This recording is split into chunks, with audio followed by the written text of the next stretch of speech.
장 초반부터 올라왔었던 기계 업종, 과연 우리가 지금 시점에서 바라봐야 할까요? 중국의 굴착기의 판매량이 전년 같은 기간 대비해서 플러스권으로 돌아선 게 정말 오랜만인데요. 이게 정말 우리가 투자할 만한 긍정적인 시그널을 말하는 건지 자세한 이야기 나눠보겠습니다. 인포스탁 데일리의 김종효 전문위원 함께합니다. 위원님 어서 오세요. 안녕하십니까? 네. 자, 중국 굴착기 내수 판매가 20개월 만에 늘었다라는 시그널. 뭔가 건설 경기가 좋아지고 있다, 혹은 이제 그동안 봉쇄했었던 것을 풀어내면서 이제 그동안 안 했었던 인프라 투자를 다시 한번 이제 엑셀레이터를 밟고 있다라는 걸로 우리가 시그널을 해석해도 되는 건가요? 일단 중국이 좋아지고 있다, 좋아질 것 같다라는 것은 뭐 거의 확실해 보이고요. 그동안 이런 종목군들이 중국에 의해서 매출 비중이 꽤 많았기 때문에 중국이 부진에 빠지면서 중국이 부동산 규제를 하면서 실제로 관련된 기업들의 중국 내 판매량 매출이 급감했죠. 네. 그래서 중국이 좋아지는 것은 분명히 긍정적 요인입니다. 그런데 최근의 주가 흐름을 보시면 과연 그것 때문에 올랐는가? 그렇지 않다는 거죠. 그 이전부터 강세였고 그쵸. 중국 요인은 플러스 알파 요인이다. 그러면 우리가 두 가지를 좀 구분해 볼 필요가 있습니다. 왜 올랐고 중국 요인은 플러스 알파 요인인데 얼마만큼 좋아질지에 대한 판단이 중요한 것인데 중국에서 핵심 포인트는 인프라 투자는 지속되고 있었고요. 네. 그러니까 다른 내수나 이런 것들을 눌러놓으면서 중국의 경제 성장률을 잡기 위해서 인프라 투자는 지속적으로 하고 있었고, 그다음에 이제 그 부동산 규제를 좀 풀어주려는 움직임들이 서서히 나타나고 있지 않습니까? 뭐 물론 단계적으로 풀겠죠. 뭐 예전처럼 그렇게 방만하게 풀 가능성은 뭐 전혀 없다라고 봐야 될 텐데, 어쨌든 지금 올라가는 이유는 근본적인 이유는 다른 요인이고, 그다음에 중국 요인이 플러스 된다면 더 좋아서 이들 종목의 가속도가 붙고 있는 것이다. 이렇게 좀 봐야 할 것 같습니다. 네, 전반적인 일단 환경 자체는 조금 우호적으로 변화하고 있다라는 것에 대한 기대감 가져볼 수 있겠고, 말씀해 주셨듯이 사실 이전부터 올랐기 때문에 이게 왜 오르지 하면서 우리가 시장에서 이래저래 이야기를 찾아봤잖아요. 미국 쪽 얘기도 끌어와 보고 인도 쪽 얘기도 끌어와 보고 막 그랬는데, 이게 다 전반적으로 그냥 전 세계가 뭔가 인프라 투자나 이제 건설 그리고 플러스 뭐 재건 관련한 이슈도 끌어왔는데 모두 다 좀 긍정적인 환경인 거죠. 네, 일단 뭐 복합적으로 굉장히 여러 가지 요인들이 작용하고 있죠. 일단 우리가 방금 미국인도 얘기를 해주셨으니까 네. 미국 같은 경우에는 딱 한 가지죠. 공장을 미국에 만들려고 한다. 그렇죠. 그러면 공장을 미국에 만들려면 비교적 땅값이 싼 곳에 만들지 않겠습니까? 미국은 뭐 그래도 유지가 꽤 많은 네. 상황이니까. 그런데 정말 아무것도 없는 곳에 만들 수 없는 것이고 아무것도 없는 곳에다 지으려면 최소한의 인프라는 만들어야 되는 거죠. 그러면 그 인프라와 관련된 건설 수요가 공장 하나 만들면서 주변에 같이 올라갈 수 있다라는 점이 이제 핵심 포인트고요. 네.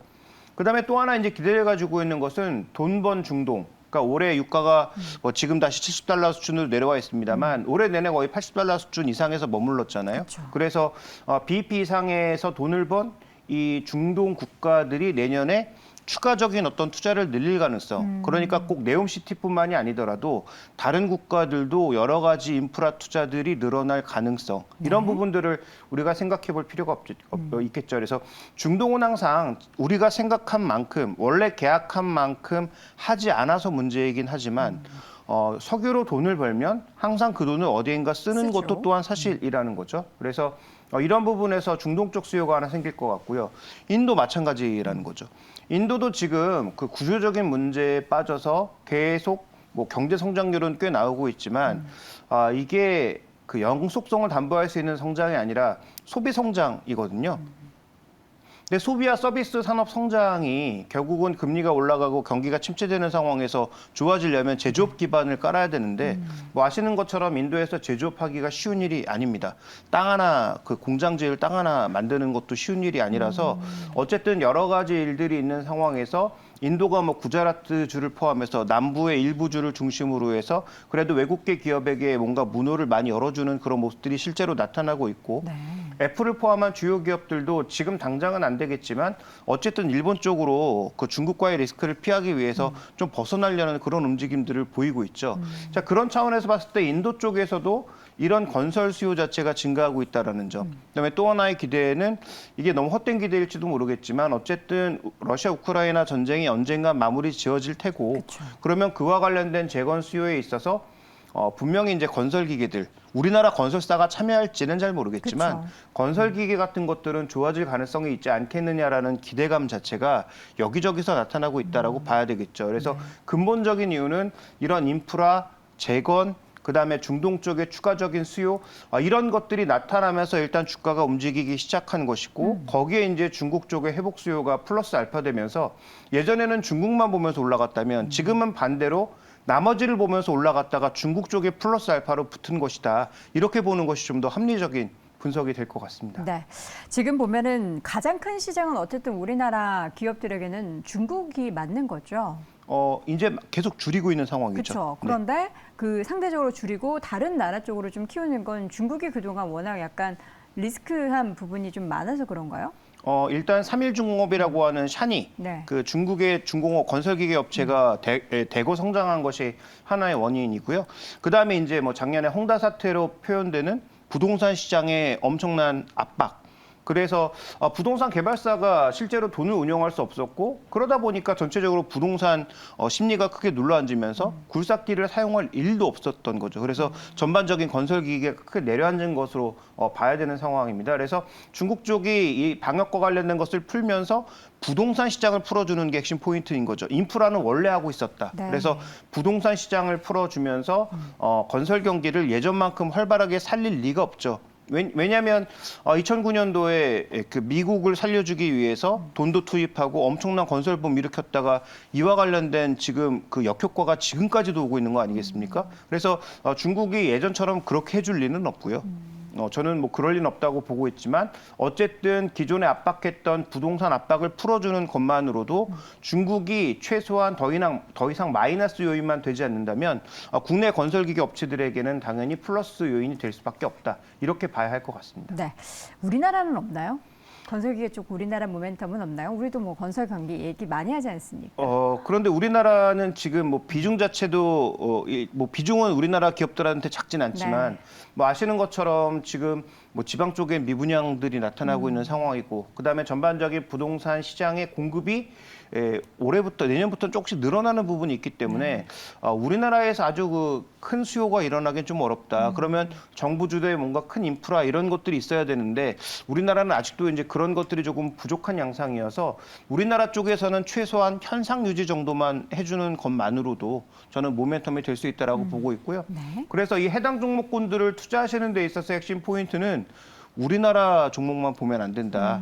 글로벌 종목과 계속 같이 가고 있거든요. 네. 대표적으로 미국의 캐터필러, 일본의 코마츠, 우리나라의 현대두산인프라코어, 현대건설기계 이런 종목군들이 다 같이 움직이고 있다는 거죠. 거기다가 만약에 중국 쪽이 살아나는 것까지 본다면 삼일중공업, 중국에 상장되어 있는 삼일중공업 같은 종목군들까지 하나의 그 그룹으로 묶어서 전체적인 페어링을 같이 보게 되면 이들 종목이 그냥 흘러가는 것이 아니고 글로벌 시황과 맞물려서 같이 돌아가고 있다라는 것을 볼 수 있는 상황이기 때문에 뭐 지금 HTS에서 해외 기업들도 다 보실 수 있잖아요. 네. 그래서 이런 것은 관심 종목의 하나의 그룹으로 묶어서 전체적인 흐름을 좀 같이 보시는 것이 저는 더 투자에 도움이 될 것이라고 판단하고 있습니다. 네.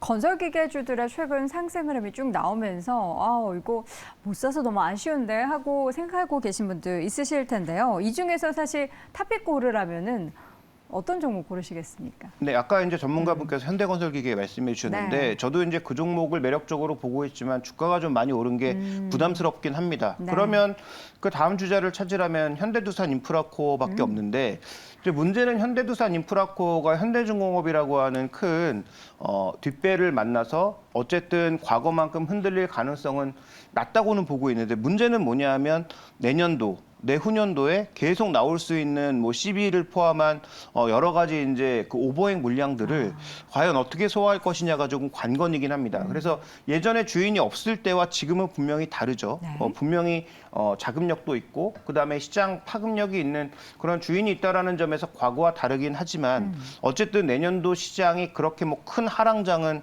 아닐 것 같다는 전제 하에서 그나마 이제 좋은 업종이 이런 인프라 관련 업종이라고 볼 수 있는데 그러한 물량들을 정말로 스무스하게 넘길 수 있을 것이냐를 잘 살펴볼 필요가 있겠죠. 그래서 주의점은 있지만 저는 지금 건설기계 쪽에서 종목을 고르라면 탑픽은 솔직히 현대두산인프라코어. 아니요 글로벌 종목을 짚고 싶은데 글로벌 네, 종목.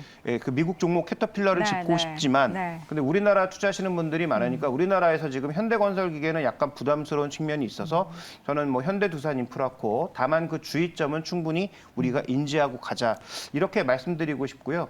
그다음에 이제 또 하나 이제 종목군들의 팁을 뭐 예전에도 한번 말씀드린 적이 있는 것 같은데 드리자면 전체적으로 지금 인프라 쪽이 흘러가는 흐름과 더불어 전선 그다음에 피팅, 소위 에너지 전환과 관련된 네. 그런 종목군들이 다 같이 지금 움직이고 움직인다. 있다는 거죠. 글로벌리하게도 그렇고 우리나라도 마찬가지고요. 그래서 뭐 LS 일렉트릭, 뭐 이런 현대 일렉트릭까지 이런 종목군들까지 전체적으로 하나의 큰 흐름을 같이 보시는 것도 네. 도움이 될 것 같습니다. 네. 자, 이렇게 건설기계 쪽 확인해 봤고요. 이제 살펴볼 굵직한 이슈 하나 보도록 하겠습니다. 오늘 밤 CPI 발표가 예정돼 있습니다. 좀 걱정을 하더라고요. 이게 예상보다 조금 높게 나올까 봐 걱정을 하는데 어떻게 좀 생각하십니까? 근데 최근에 이제 보면 보통 뭐 블룸버그나 아니면 이런 그 해외 뉴스 기관에서 네. 보통 한 열흘 최소한 뭐 그 전에는 뭔가 컨센서스가 나오기 마련이거든요. 근데 이번에 컨센서스가 생각보다 되게 늦게 나왔습니다. 아리까리한 거죠. 뭐 그럴 수도 있고 제가 보기엔 굉장히 이제 신중하게 좀 지표를 설정하는 것으로 보이는데 그러면 저는 그 숫자가 설사 뭐 다르다고 하더라도 네. 예전처럼 뭐 그렇게 크게 틀릴 가능성은 없다. 그러면 거의 그 레벨에서 나올 가능성이 있는데 네. 제가 보는 핵심 포인트는 그 숫자도 굉장히 중요하죠. 우리가 만족할 만한 숫자가 나오는가도 중요하지만 더 중요한 것은 지금 핵심은 서비스 물가입니다. 그 우리가 생산자 물가를 보면서 약간 긴장했던 것도 서비스 물가가 생각보다 계속 올라오네라는 그쵸. 것 때문에 지금 긴장한 거거든요. 서비스 물가가 올라오면 문제는 뭐냐? 물가가 안 내려간다는 거죠. 그래서 물가가 고점치고 내려오는 건 맞는데 내려오는 속도가 너무 느리거나 내려오다가 어느 순간인가부터 걸려서 정체되면. 계속 옆으로 흘러가기 시작한다면 이것도 부담이거든요. 그러면 우리가 생각하는 연준의 피벗이 안 올 가능성이 있기 때문에 네. 이번 그 소비자 물가 발표 핵심 포인트는 뭐 MOM이 됐든 YOY가 됐든 그 숫자를 측정하는 것도 굉장히 중요한데 더 중요한 것은 소비자 물가에서의 서비스 물가가 얼마나 탄력적으로 버티고 있는지를 살펴보는 게 더 중요하다. 네. 만약에 그게 버티고 있다면 결국은 연준의 그 정책에서 결국 그 최종 금리를 더 올릴 수밖에 없는 그런 요인으로 나타날 수밖에 없어서 네. 이 부분을 우리가 좀 주목해 봐야 될 것 같다 이렇게 말씀드리겠습니다. CPI 발표 받고 이제 FOMC가 남아 있는데 FOMC 영향 뭐 충격 좀 클 거라고 보십니까? 저는 FOMC는 이렇게 봅니다. 실제로 지금 뭐 시장을 정말로 아마겟돈으로 만들려는 그런 의도가 있는 게 아니라면 네. 연준이 시장이 놀랄 만한 그런 조치를 하지는 않을 것으로 판단하고 있거든요. 그렇다면 우리가 그 당일날 변동성에 너무 집중하시기보다는 그 앞전에 적어도 우리 기준으로 보면 수요일까지 시장이 어떻게 움직이느냐가 좀 더 중요하다. 예를 들어서 악재를 미리 선반영해서 미리 다 빼놓으면 실제로 악재가 나온다고 하더라도 그날 당일날 받는 충격은 제한적일 수 있다. 오히려 당일날까지 약간의 하락갭으로 출발한다면 그날 이제 저가 매수세가 나올 거 다 나왔다. 어차피 연말까지는 뭐 없다라고 살아날 수도 있는 거고요. 반대로 이제 어설프게 버티다가 악재를 만나면 그때가 오히려 더 리스크가 클 수 있다는 것이죠. 그래서 FOMC의 전 결과는 시장을 그렇게 놀라게 할 것 같지 않은데 FOMC 전 우리 기준으로는 수요일까지 시장이 어떻게 움직이느냐가 좀 더 관건이다. 근데 최근의 흐름 보시면 굉장히 우리 시장이 약하잖아요. 그래서 저는 FOMC에서 나올 만한 변동성을 일정 부분 선반영하고 있다라고 보고 있기 때문에 FOMC가 정말로 우리가 생각지도 못했던 악재를 제공하지 않는 한 오히려 FOMC 이후에는 약간의 시장 분위기가 좀 더 살아날 가능성이 높지 않을까 이렇게 판단하고 있습니다. 알겠습니다. 이렇게 해서 굵직하게 예정되어 있는 두 가지 이슈까지 함께 확인해봤습니다. 이 시간 인포스텍 데일리 김종효 전문위원 함께했습니다. 위원님 고맙습니다.